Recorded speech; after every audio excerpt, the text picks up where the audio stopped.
ஜனவரி 18 உங்க அம்மா வீட்ல இருந்து கிளம்புன, எங்க போன? அவர்கிட்ட தான் போனேன். அவர் எப்படி பழக்கம்? அவர் கிணத்து கடையில வேலை பார்க்கும் போதே எனக்கு அவர் பழக்கம்.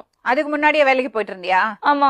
உங்க அம்மா வீட்ல இருக்கும்போது வேலைக்கு போயிட்டு? அம்மா வீட்டுல இருக்கும் போது இல்ல, இவர் கூட இருக்கும் போதே அவர் எனக்கு பழக்கம். இவர் என்ன அடிக்கிறது கஷ்டப்படுத்துறதுலாம் வந்து நான் ஒரு நல்ல ஃப்ரெண்டா அவர்கிட்ட ஷேர் பண்ணுவேன் எந்த ஒரு விஷயத்தையுமே. இவர் சந்தேகப்பட்டு சாயங்காலம் வேலை முடியறதுக்கு முந்தைய எங்க கடையில வந்து உட்காந்துப்பாரு. எங்க ஓனர் கேட்பாங்க, ஏமா உன் வீட்டுக்காரர் கடையில வந்து ஒரு நிமிஷம். ஃபர்ஸ்ட் சதீஷ், அப்புறம் சந்தானம், அப்புறம் மாரிமுத்து, இப்ப விக்கி. உனக்கே கஷ்டமா இல்ல? இதெல்லாம் தப்பா தெரியல? தெரியுதுதான் மேம், இல்லன்னு சொல்லல.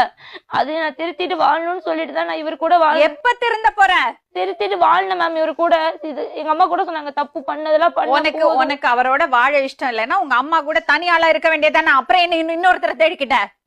கல்யாணம் பண்ணி குழந்தை பிறந்ததுக்கு அப்புறம் ப்ளீஸ் இன்னொருத்தர ஏன் தேடின?